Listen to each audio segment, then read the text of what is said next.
एक बहुत बड़ा पहाड़ है जो मंदार पर्वत नाम से जाना जाता है। उस मंदार पर्वत को वो चुनते हैं कि हम इसको मथनी बनाएंगे।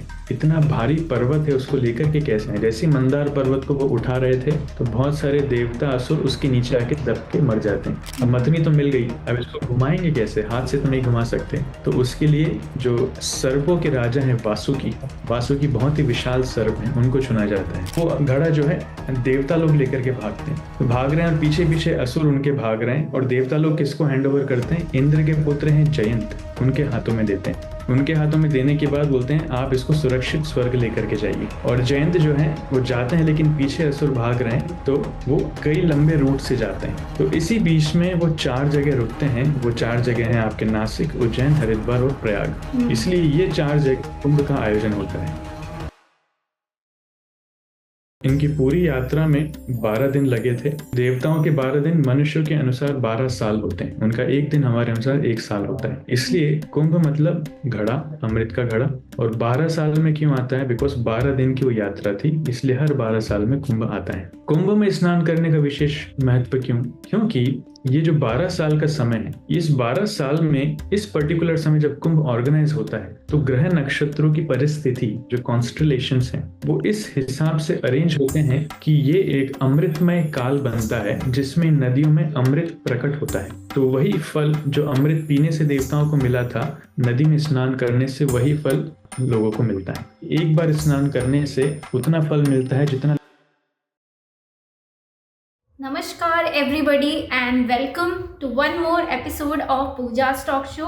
एंड यू नो व्हाट, आज का जो हमारा एपिसोड है वो बहुत ही स्पेशल है। स्पेशल इसलिए because it's a Mahakumbh special. मैं प्रयागराज से हूँ और अगर मैंने महाकुंभ का एपिसोड नहीं किया तो इट्स नॉट गुड थिंग। हाँ, मुझे पता है मैं वहाँ जा नहीं पाई, बट मैं ये एपिसोड तो कर सकती हूँ, बहुत सारी नॉलेज खुद गेन कर सकती हूँ और आपको स्प्रेड कर सकती हूँ, राइट।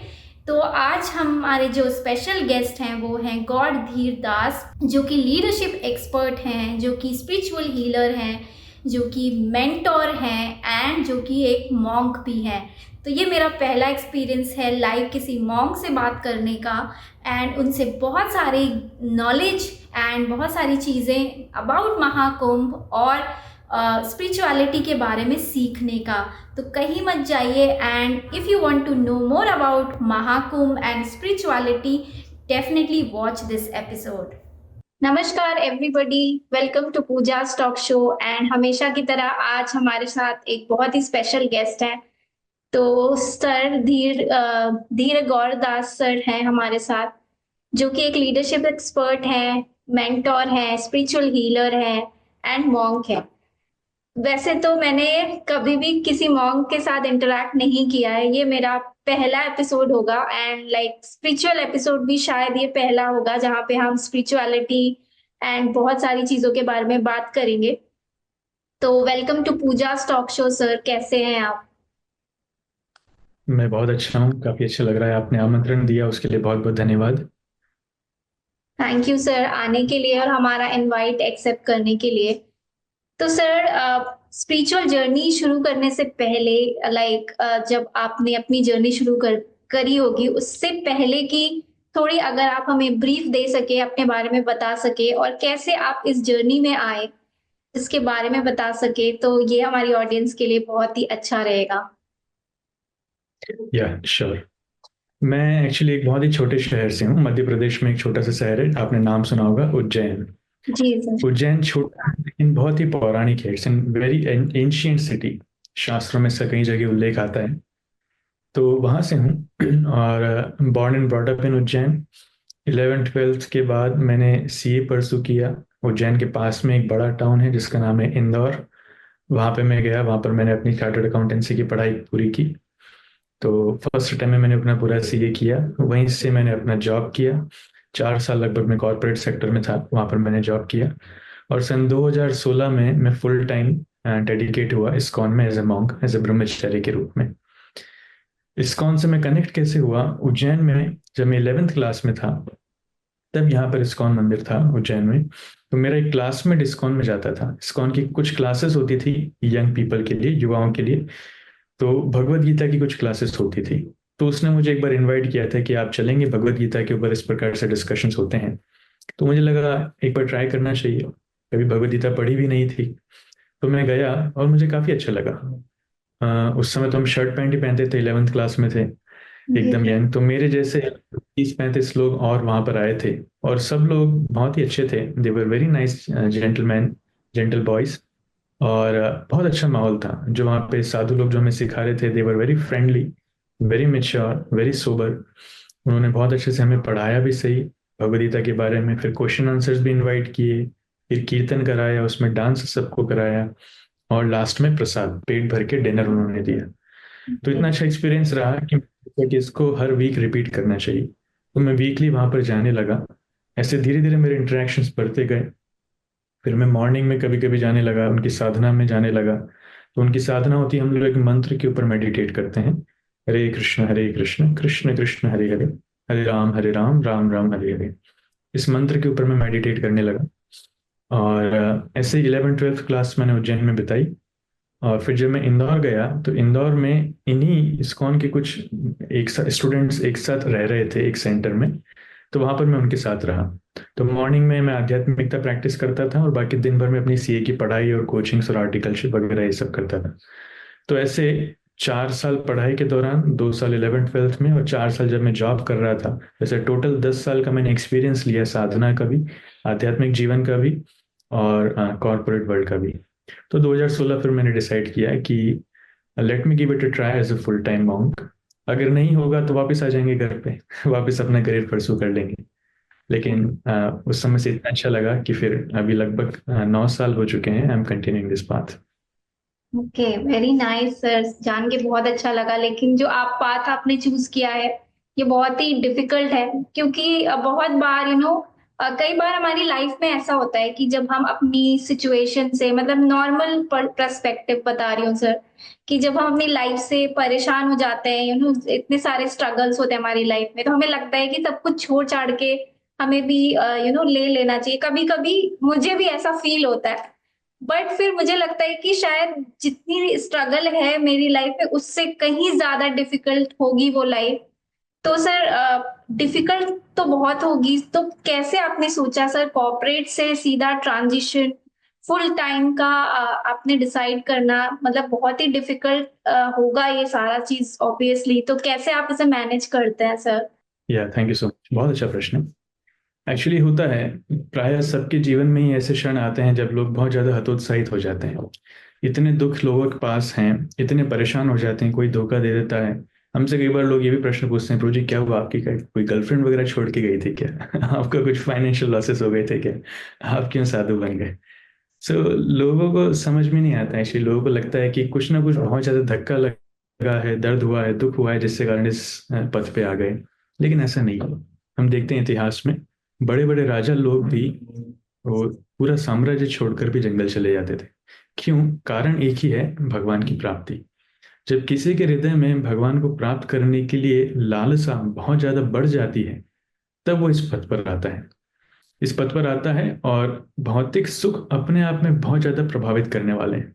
ये बहुत कठिन है कि लोग भौतिक माया को छोड़ करके, अपना करियर छोड़ करके, जॉब छोड़ करके, पैसा छोड़ करके, स्त्री परिवार धन संपदा सब कुछ छोड़ करके एक साधारण जीवन साधु का जीना, ये आसान नहीं है, बहुत कठिन है। गीता में भगवान कृष्ण इसका विश्लेषण करते हैं। वो कहते हैं परम दृष्टवा निवर्तते।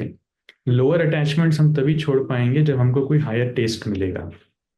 राइट? जैसे छोटा सा बच्चा है, अगर वो मिट्टी खा रहा है तो आप उसको मिट्टी छुड़वाने के बहुत सारे तरीके हैं। आप उसको समझा सकते हैं, अगर नहीं मानेगा तो डांट सकते हैं, नहीं मानेगा तो मार सकते हैं, फिर भी नहीं मानेगा तो उसको हायर टेस्ट दीजिए। आप उसको कुछ टॉफी खिलाइए, कुछ चॉकलेट खिलाइए। जब भी उसको मिट्टी की याद आए उसको चॉकलेट दीजिए। एक बार उसको चॉकलेट का स्वाद लग गया तो मिट्टी खाना छोड़ देगा वो।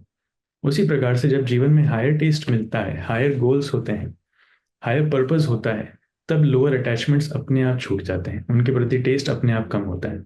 सो ये कोई आर्टिफिशियल प्रोसेस नहीं है, चलो मैं बहुत दुखी है जाके मैं संन्यास ले लेता हूँ। एक्चुअली इस प्रकार से संन्यास नहीं लिया जाता है। उस प्रकार से अगर कोई संन्यास लेता है या फिर घर बार छोड़ता है तो भी, क्योंकि घर से आसक्ति है, घर से अटैचमेंट है, वो छूटेगा नहीं। राइट? तो वैसा संन्यास सफल नहीं होता है। इसलिए भगवत प्राप्ति के लिए लिया गया संन्यास, भगवत प्राप्ति के लिए मार्ग पर जाते हैं तो वो अच्छा माना जाता है। बहुत ही अच्छा जवाब दिया सर आपने। मुझे लगता है कि बहुत सारे लोगों को ये हेल्प करेगा जो कभी-कभी ऐसा सोचते हैं। तो मुझे भी ऐसा लगता है कि मतलब ये बहुत ही ज़्यादा विल पावर चाहिए होती है और जब हम क्योंकि अगर हम किसी चीज़ से परेशान होके वो पाथ के लिए जा रहे हैं, तो वो ज़्यादा देर तक हम उसे नहीं रह पाएँगे उसमें। तो मुझे लगता है जैसा आपने Right. बोला कि जब हम एकदम डिटरमिन हो कि हमें हमें सब कुछ मिल गया, अब हम चाहते हैं कि हम उससे हायर सेल्फ की तरफ जाएँ, तो ही हमें ये पाथ चूज़ करना चाहिए। तो बहुत ही अच्छा बताया सर आपने, गाइड किया। तो सर स्पिरिचुअलिटी जैसे आज के लाइफ में हम सुनते हैं, सभी बोलते हैं कि मैं रिलीजियस नहीं हूँ, मैं स्पिरिचुअल हूँ। मैं स्पिरिचुअलिटी को फॉलो करता हूँ। तो मैं ये जानना चाह रही हूँ आपसे, वैसे तो बहुत सारे कोचेस से बात की मैंने किसी स्पिरिचुअल गुरु से नहीं बात करी है, मेरा पहला चांस है। तो सर आपसे पूछना चाहूँगी कि स्पिरिचुअलिटी या बीइंग स्पिरिचुअल इसका मतलब क्या होता है? बहुत ज़्यादा भगवान की पूजा करना या फास्ट रहना या बहुत ज़्यादा जितने भी हमारे धार्मिक काम होते हैं, वो सारी चीज़ें करना, क्या वो स्पिरिचुअलिटी है? या फिर योगा करना, मेडिटेशन करना, बार-बार मेडिटेशन कर रहे हैं, हम बहुत ज़्यादा योगा फॉलो करते हैं, क्या हम उसे स्पिरिचुअल कहेंगे? स्पिरिचुअलिटी मतलब होता क्या है एग्ज़ैक्टली? बहुत अच्छा प्रश्न है। देखिए, स्पिरिचुअलिटी जो शब्द है वो आता है स्पिरिट से। स्पिरिट मतलब आत्मा। आत्मा को स्पिरिट कहते हैं, स्पिरिट सोल भी कहते हैं, राइट? हुँ, सोल या स्पिरिट। तो जब एक जीव आत्मा के स्तर पर आता है, अपने आप को पहचानता है और अपने आप से भगवान को जोड़ना चाहता है, तब एक आध्यात्मिक पथ का वो अनुशीलन करता है, right? So spirituality is a science of connecting ourselves with God. हुँ, हुँ, और उस प्रोसेस कहते हैं योग।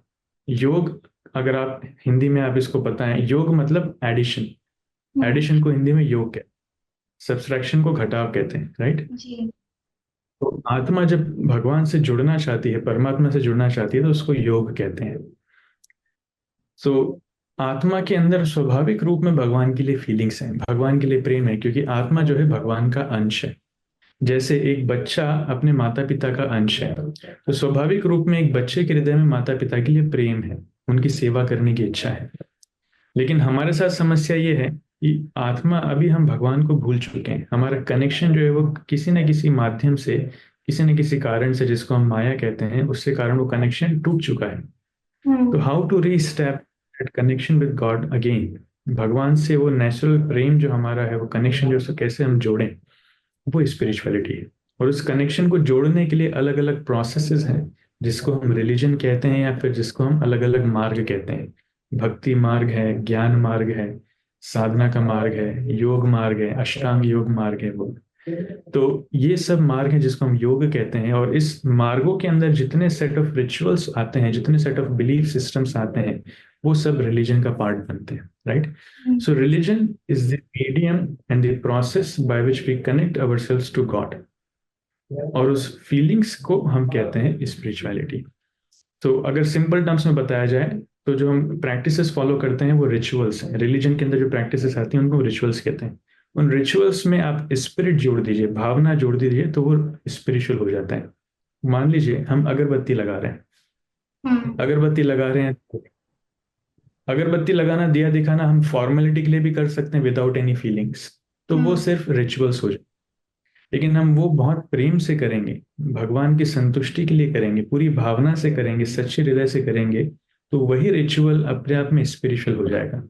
सो hmm. Spirit mix with becomes spiritual. Does it helps? Amazing sir. मुझे लगता नहीं है लाइक हम सारे लोगों को इसका सच में मतलब पता है। तो बहुत ही अच्छा आपने बताया, हमें बहुत ही इंफॉर्मेशन मिली इससे। तो सर आज अभी महाकुंभ चल रहा है, महाकुंभ में सब जा रहे हैं और पूरा एरिया या पूरा माहौल मतलब थोड़ा स्पिरिचुअल या फिर कह सकते हैं बहुत ही भगवानमय हो चुका है। तो महाकुंभ के बारे में जानना चाहेंगे सर, लाइक महाकुंभ के बारे में क्या है महाकुंभ और इसका सिग्निफिकेंस क्या है, हम क्यों सेलिब्रेट करते हैं इसे? बहुत अच्छा पॉइंट।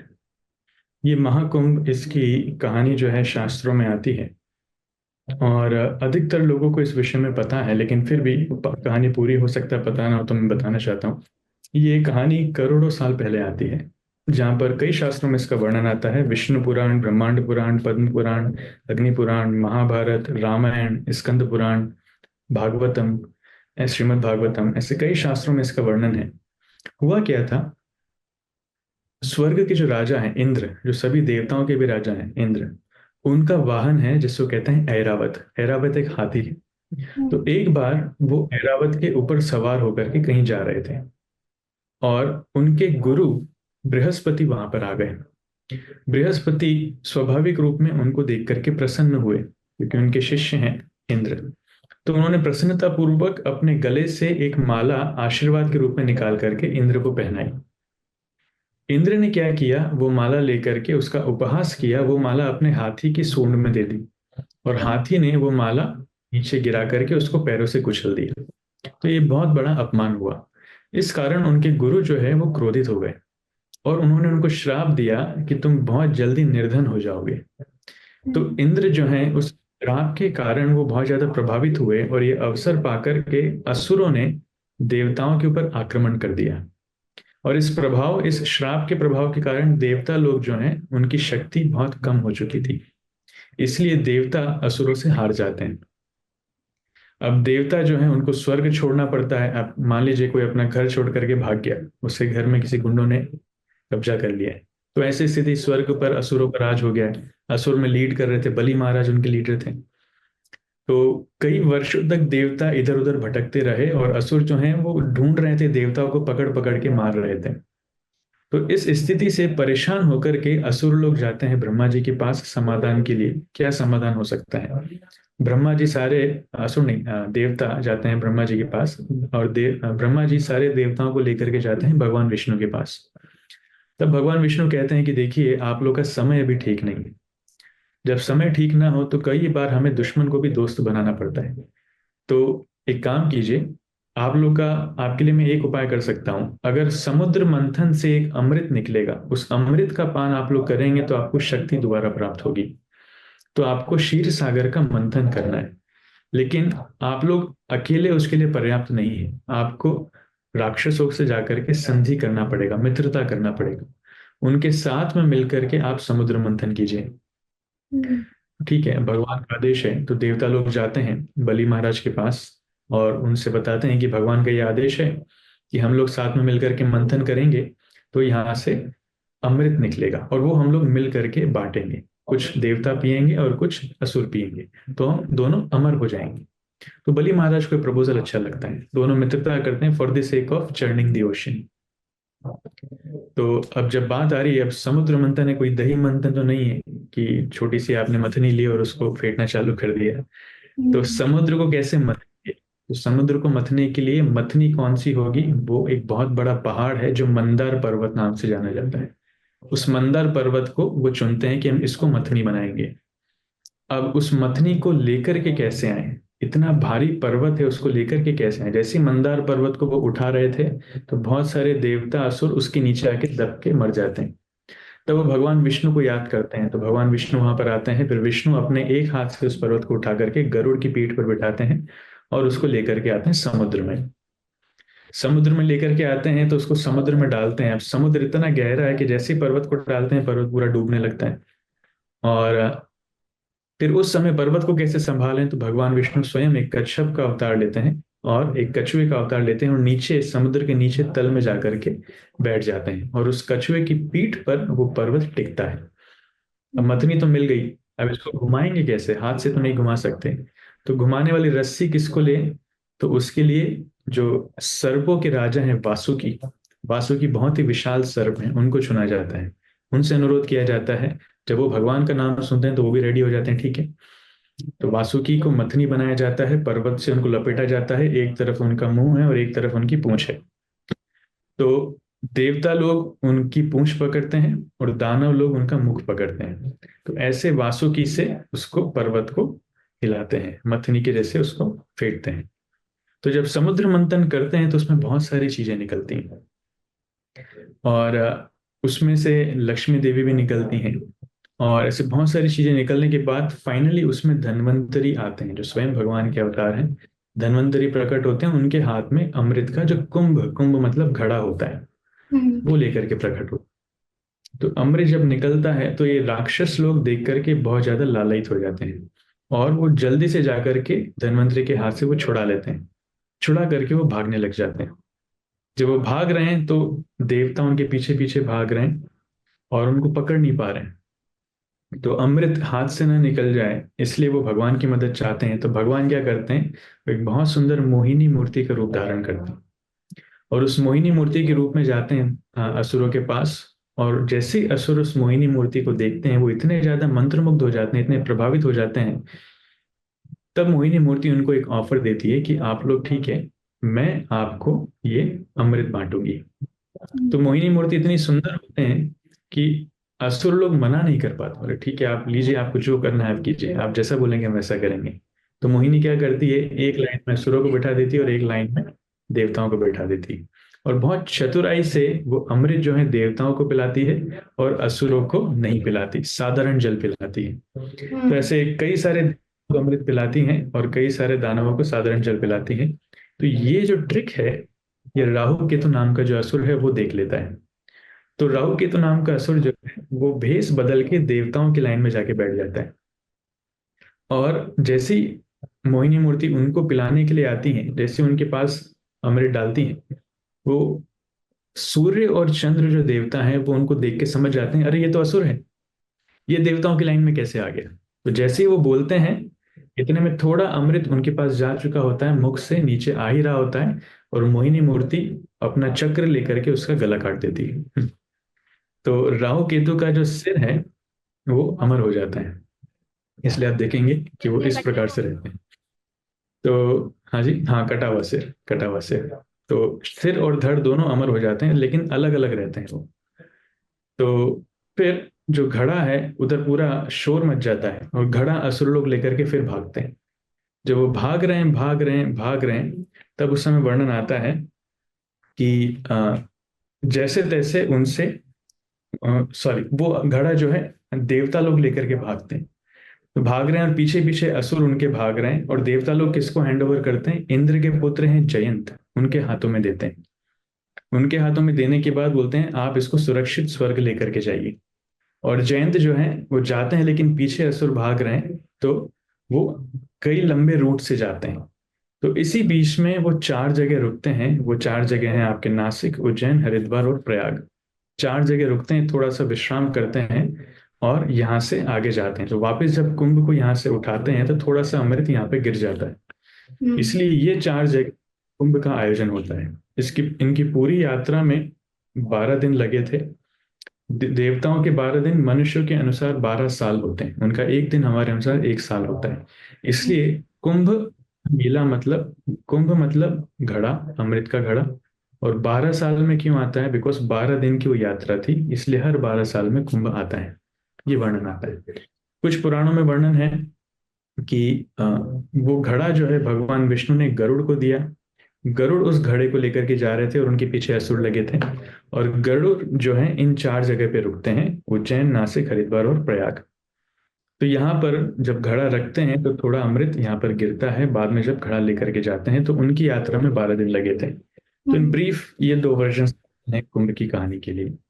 तो अमृत की बूंदें इन चार जगह गिरी थी, इसलिए इन चार जगह कुंभ का मेला लगता है। कुंभ महाकुंभ जिसको हम बोलते हैं वो यहाँ पर लगता है। तो नासिक में गोदावरी नदी में लगता है, नासिक जो महाराष्ट्र में है। उज्जैन जो मध्य प्रदेश में है, क्षिप्रा नदी में कुंभ लगता है। हरिद्वार उत्तराखंड में गंगा नदी में कुंभ लगता है। और प्रयागराज में गंगा यमुना सरस्वती के संगम में कुंभ लगता है। ये हर 12 साल में आता है। जी ठीक सर। है। तो सर मैं प्रयागराज से ही हूँ और बचपन से मैं कुंभ और माघ मेला देखते ही आ रही हूँ, तो बहुत सारे क्वेश्चंस होते थे मेरे दिमाग में। तो सर एक और क्वेश्चंस, आपने जो कहानी सुनाई सर, ये मैंने पूरी तो नहीं सुनी थी, आज मुझे पूरी कहानी पता चली, उसके लिए थैंक यू। तो मैं ये पूछना चाह रही थी सर, जैसे अमृत गिरा था गंगा में या नदी में गिरा था, तो वो तो फिर मतलब हम कभी भी नहा सकते हैं, मतलब वो तो हमारे लिए वैसे भी अमृत समान, वो जल तो वैसे भी हुआ। तो कुंभ का सिग्निफिकेंस क्या है, मतलब अभी इवन अभी जो इस बार का है वो बोलते हैं कि 144 साल बाद आया है। तो क्या कुछ Right. एस्ट्रोनॉमिकल जो है, मतलब सूर्य चंद्र की जो स्थिति है या फिर ये पर्टिकुलर जो टाइम है, इसमें नहाने से कुछ ज्यादा बेनिफिट होता है या कुछ ज्यादा हमें उसका अ, फल मिलता है, ऐसा कुछ है क्या? क्योंकि अगर अमृत गिरा था पानी में तो वो तो हम कभी भी नहा सकते हैं, इस पर्टिकुलर टाइम पे पीरियड में ही क्यों इतना लोग आते हैं, पूरी दुनिया से लोग आते हैं? राइट, बहुत अच्छा प्रश्न है। तो क्योंकि इन चार जगह गिरा था, अब ये चार नदी जो हैं, गंगा, यमुना, सरस्वती, गोदावरी और शिप्रा, ये पांच नदियां वैसे ही बहुत पवित्र हैं। गंगा हम्म। स्वयं भगवान के चरणों में गिरती है, यमुना में भगवान इतनी सारी लीलाएं करते हैं। इन पांच नदियों का व्याख्यान शास्त्रों में कई जगह आते हैं।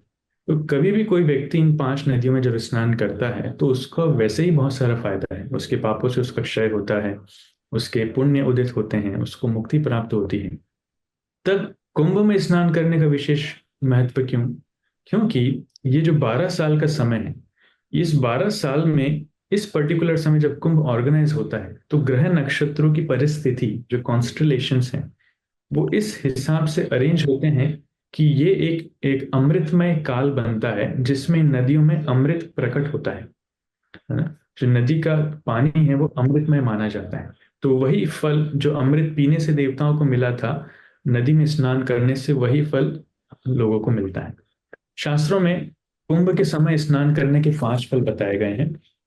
वो पांच फल इस प्रकार हैं कि जब एक व्यक्ति कुंभ में स्नान करता है तो जैसे मैंने बताया कि अमृत पान करने का उसको फल मिलता है, अमृतत्व। दूसरा, उसके पाप खत्म होते हैं, जितने पाप उसने किए हैं वो पाप खत्म होते हैं।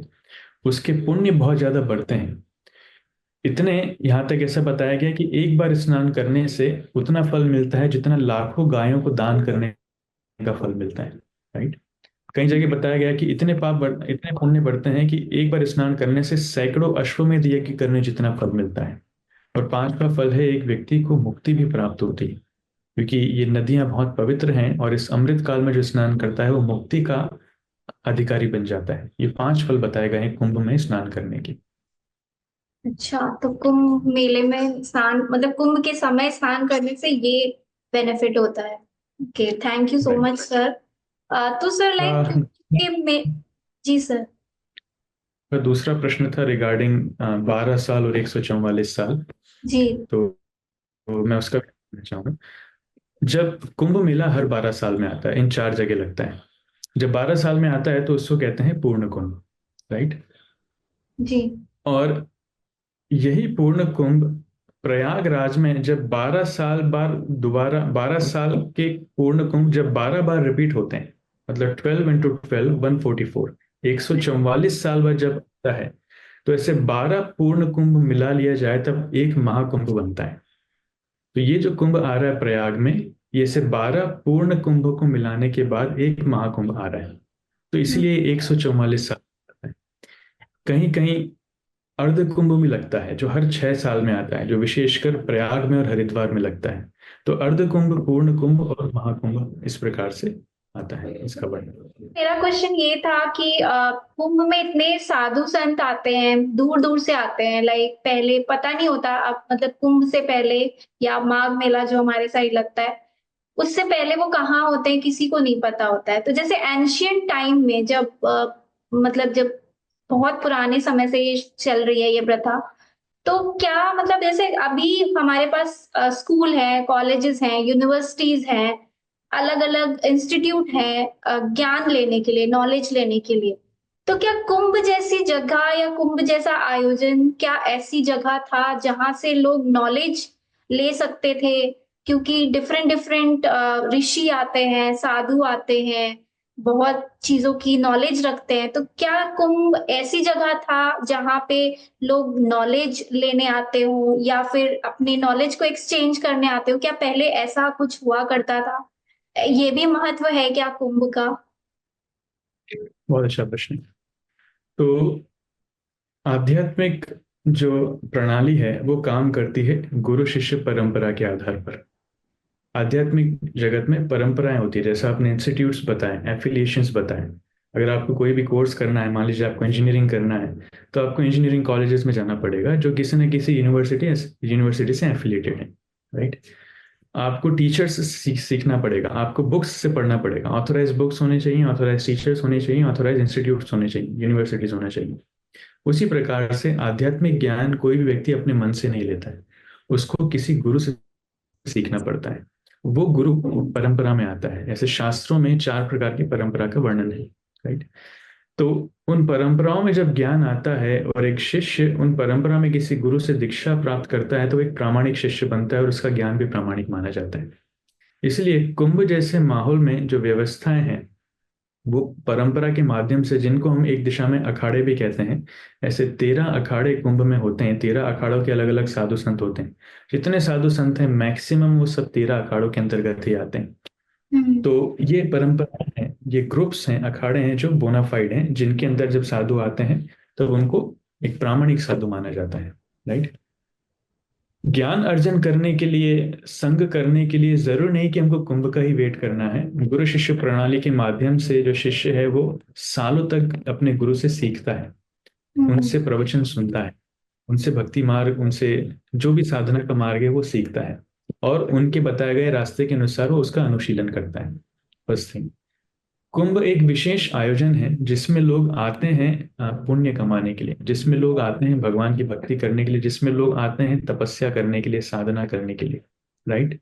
इसलिए एक विशेष पर्व है जिसका महत्वता शास्त्रों में बताई गई है, और ये अपॉर्चुनिटी, ये अवसर कोई छोड़ना नहीं चाहता है। जैसे आप आप परचेजिंग करते हैं, राइट, तो कभी कभी ऑफर्स निकलते हैं, अमेजोन पे सेल आती है, republic day sale, Diwali sale, discounts आते हैं उसमें बहुत सारे, तो बहुत सारे लोग परचेज करने जा रहे हैं, राइट। उसी प्रकार से ऐसे कुछ ये ओकेजन्स हैं जहाँ पर डिस्काउंट्स हैं। नदी में स्नान तो रोजाना करते हैं, लेकिन एक स्पेशल ओकेजन पे स्नान करने का फल बहुत ज्यादा है। तो ऐसे कुछ फलों को प्राप्त करने के लिए जितने दुनिया भर से साधु हैं ये सब इकट्ठे होते हैं। तो इसमें जो अखाड़े हैं, 7 अखाड़े शैवाइट्स के होते हैं जो भगवान शिव की भक्ति करते हैं, 3 अखाड़े वैष्णव के होते हैं जो भगवान विष्णु, कृष्ण या राम की भक्ति करते हैं, 2 अखाड़े उदासीन पंथ के होते हैं, और 1 अखाड़ा निर्मल पंथ का होता है। ऐसे करके 13 अखाड़ों का वर्णन आता है। हम लोग इस्कॉन वाले जो हैं, हम लोग वैष्णव पंथ में आते हैं, ब्रह्म मध्व बड़ी संप्रदाय में आते हैं। तो शिक्षा प्रणाली तो हमारी हर समय चलती है। रोजाना हम गुरु के आश्रम में रह करके सीखते हैं, भागवतम पर श्रवण करते हैं, शास्त्रों का अध्ययन करते हैं। फिर कुंभ में क्यों जाते हैं? कुंभ में जाते हैं, इसके बहुत सारे उद्देश्य हैं। सबसे पहला तो स्नान करना, खुद के भक्ति आगे बढ़ाना, जो कुछ गलतियां हुई, जो कुछ पाप कर्म हुए वो खत्म करना, और खुद को योग्य बनाना। दूसरा जो रीजन है, साधुओं का संग मिलता है। कुंभ में जाने का सबसे ज्यादा फायदा हम कैसे उठा सकते हैं, ये भी प्रश्न इसमें एक जुड़ा हुआ है। कुंभ में सिर्फ स्नान करने के लिए नहीं जाना चाहिए। वास्तविकता में साधु लोग अपने आप में ही पवित्र हैं। वो भगवान को अपने हृदय में लेकर के चलते हैं। इसलिए शास्त्रों में बताया गया है, तीर्थी कुर्वन्ति तीर्थानि, वो तीर्थों को भी तीर्थ बनाते हैं। साधारण लोग अपने पाप धोने के लिए नदी में स्नान करते हैं, तो वो जो पाप है वो नदी में इकट्ठे हो जाते हैं, और साधु लोग जब स्नान करते हैं तो उन पापों को भी खत्म करते हैं, नदी को शुद्ध कर देते हैं। साधु लोग इतने शक्तिशाली होते हैं। इसलिए साधुओं का संग करना चाहिए। नदी में स्नान तो है ही सही, साधुओं का संग करना चाहिए, उनसे जाकर के श्रवण करना चाहिए, साधुओं की सेवा करना चाहिए, लोगों की सेवा करना चाहिए। तो ये तरीके हैं जाकर के वहां पर हम कुंभ में जाकर के वास्तविक फायदा उठा सकें। जाइए, भक्तों का, साधुओं का संग कीजिए, उनसे श्रवण कीजिए, उनकी सेवा कीजिए, साधारण लोगों की सेवा कीजिए, और जो कुछ कर सकते हैं उनकी सेवा में, उनसे श्रवण में, उनके संग में, वो सब करना चाहिए, और साथ में स्नान भी कीजिए। तो इन 4-5 तरीकों से हम कुंभ का ज्यादा से ज्यादा फायदा उठा सकते हैं, और यही भक्त लोग भी करते हैं। इस्कॉन का एक बहुत बड़ा कैंप लगा है कुंभ में, और हम लोग रोजाना हजारों लाखों लोगों को प्रसाद वितरण कर रहे हैं। हम लोग रोजाना शास्त्रों का वितरण कर रहे हैं मुफ्त में। रोजाना लोगों को भक्ति मार्ग में अग्रसर कर रहे हैं, उनको शिक्षाएं दे रहे हैं। तो ये हमारा मुख्य कार्य है। सिर्फ स्नान करना नहीं है, समाज का कल्याण करना भी मुख्य कार्य है। मैं बचपन से प्रयागराज में पैदा हुई हूँ। वहीं पे संगम के बहुत पास मेरा घर है। तो जब भी कुंभ स्टार्ट होता है या माघ मेला स्टार्ट होता है, मेरे घर के सामने ही से, रोड से ही मैंने बहुत सारे साधु, बहुत सारे लोगों को जाते हुए देखा है। और बचपन से उन्हें देखते देखते हमेशा मेरे दिल में ये सवाल आता था कि जैसे जब भी माघ मेला या कुंभ मेला होता है प्रयागराज में, वो इसी समय होता है, जनवरी के टाइम पे। तो बहुत ज्यादा ठंड पड़ती है इस समय। तो लाइक हम तो इतने सारे स्वेटर्स, इतने ओवरकोट, ये सब करने के बाद भी हमारा मतलब घूमने जाने के लिए भी, वहां तक जाने के लिए भी हमारा इतना हिम्मत नहीं होता है कि लगता है कि इतनी ठंड में संगम किनारे कौन जाएगा। और हम उन्हें देखते हैं सर, लाइक वो एक या तो पतला सा शॉल या फिर ऐसा कुछ जैसा आपने पहना है, ऐसा कुछ पहने होते हैं। तो सर क्या स्पिरिचुअलिटी से हमें पावर मिलती है कि वो ह्यूमन सर्वाइवल की जो चीज होती है, जो रिक्वायरमेंट होती है, उसके बियॉन्ड चली जाती है? मतलब कैसे वो इतनी ठंड में कैसे सरवाइव करते हैं, और कैसे वो जो बेसिक ह्यूमन सर्वाइवल होता है उसके बियॉन्ड वो सारी चीजें कर पाते हैं? बहुत अच्छा प्रश्न है, बहुत अच्छा प्रश्न है। शास्त्रों में इसका बहुत सुंदर वर्णन आता है। एक्चुअली हमारे शरीर की जो नीड है वो अलग अलग प्रकार से डिपेंड करती है। आपने अगर सुना हो, शास्त्रों में 5 कोशों का वर्णन है। 5 कोश क्या हैं? ये 5 कोश इस प्रकार के हैं जिसको बोला जाता है, सबसे पहला कोश होता है वो होता है अन्नमय। अन्नमय कोश मतलब एक व्यक्ति का जो प्राण है वो अन्न के ऊपर आधारित होता है। जब तक वो अन्न नहीं खाएगा उसको शक्ति नहीं मिलेगी, राइट? उसको बल नहीं मिलेगा, उसको सामर्थ्य नहीं मिलेगा। तो प्राय जितने जीव हैं, अधिकतर जीव अन्नमय कोश पर ही निर्भर हैं। उनका जीवन अन्न के ऊपर आधारित है, राइट? अन्नमय कोश के बाद जब आता है उसको बोलते हैं प्राणमय कोश। प्राणमय कोश मतलब जो हम सांसें लेते हैं, श्वासों में शक्ति होती है। तो जब हम साधना करते हैं, जब भगवान से जुड़ने का प्रयास करते हैं, हम कोई आध्यात्मिक अभ्यास करते हैं, तो धीरे धीरे शरीर की निर्भरता है वो बाहरी चीजों पर कम होती है और अंदर ही अंदर खुद प्राणमय कोश पर बढ़ने लगती है, राइट? तो साधना में बहुत शक्ति होती है। भगवान से हम जुड़ते हैं, उस साधना में भगवान में बहुत शक्ति है। इतनी शक्ति है कि हम शरीर की आवश्यकताओं से धीरे धीरे परे जाने लगते हैं। ये एक व्यक्ति के साक्षात्कार के ऊपर और साधना में तीव्रता के ऊपर निर्भर करता है। तीसरा होता है मनोमय कोश। चौथा होता है विज्ञानमय कोश, और पांचवा होता है आनंदमय कोश। आनंदमय कोश मतलब जब एक व्यक्ति भगवान से पूरी तरीके से तादात्म्य हो जाता है, भगवान से उसका संपर्क स्थापित हो जाता है, तब वो शरीर की आवश्यकताओं से लगभग परे हो जाता है। उसका उसका शरीर बाहरी तत्वों के ऊपर उतना निर्भर नहीं करता, राइट? इसमें उदाहरण आता है, जैसे एक लोहा है। लोहा अगर आप उसको आग में तपाएंगे तो तब तब के लोहा जो है लाल हो जाता है, देखा होगा आपने। उस लाल लोहे को अगर आप कहीं टच करेंगे तो वो किसी चीज को जलाएगा। तो भले वो दिख रहा है लोहे जैसा, लेकिन वो लोहा नहीं, वो आग बन चुका है। आप उसको कहीं भी टच करके देखिए, सामने वाली वस्तु जल जाएगी। उसी प्रकार से साधना के माध्यम से हम दिव्यता से भगवान से जब संपर्क में आते हैं तो आध्यात्मिक शक्ति, आध्यात्मिक ऊर्जा एक व्यक्ति के अंदर आती है। तो उसका शरीर दिखता साधारण है, लेकिन वो आध्यात्मिक तरीके से कार्य करता है। इसलिए भौतिक जगत के जितने ये द्वंद्व हैं, भौतिक जगत की जितनी बाहरी आवश्यकताएं हैं, इनसे एक व्यक्ति परे होता है। तो अपने अंदर की शक्ति को, आत्मा की शक्ति को वो पहचान पाता है। तो साधना की शक्ति इसको कहते हैं। ठीक है। So thank you so much sir हमारे सारे सवालों का जवाब देने के लिए। और एक आखिरी सवाल कि महाकुंभ से एक साधारण इंसान क्या सीख सकता है, मतलब क्या लर्निंग्स ले सकता है जिससे उसकी लाइफ में प्रोग्रेस हो? वेरी गुड क्वेश्चन, बहुत अच्छा प्रश्न है। सबसे पहले लर्निंग तो ये लेनी चाहिए, अभी का जो समय है, लोग आध्यात्मिकता को, धर्म को मानते ही नहीं है कि ऐसा कुछ होता है। उनको लगता है this is just a belief system of some people, it's a faith, it's a blind faith. लोगों को ऐसा लगता है, लेकिन ऐसा नहीं है। आध्यात्मिकता एक बहुत ही डीप साइंस है, it's an higher dimensional science. उसको जितना हम एक्सप्लोर करेंगे हमें समझ में आएगा। अगर किसी का फेथ होता, किसी का बिलीफ होता, तो इतने लाखों करोड़ों लोग इसको फॉलो नहीं करते, राइट? आप इस्कॉन में भी देखेंगे बहुत एजुकेटेड क्लास ऑफ लोग हैं।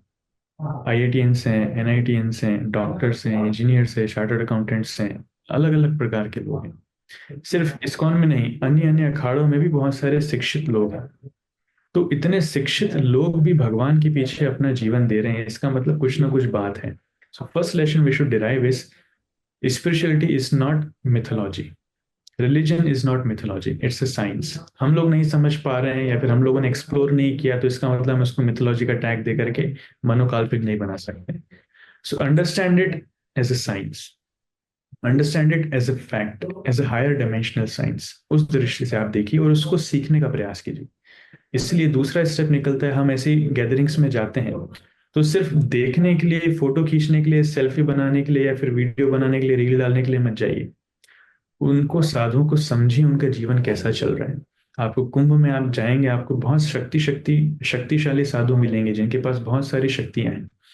बहुत सिद्ध पुरुष आपको मिलेंगे। तो कैसे उस सिद्धावस्था को वो पहुंचे, कैसे शक्तियां उन्होंने हासिल की जो एक साधारण व्यक्ति के लिए पॉसिबल नहीं है, उनसे जाकर के पूछना चाहिए, उनसे प्रश्न पूछना चाहिए, उनसे जिज्ञासाएं करना चाहिए, उनसे सुनना चाहिए, उनकी सेवा करना चाहिए।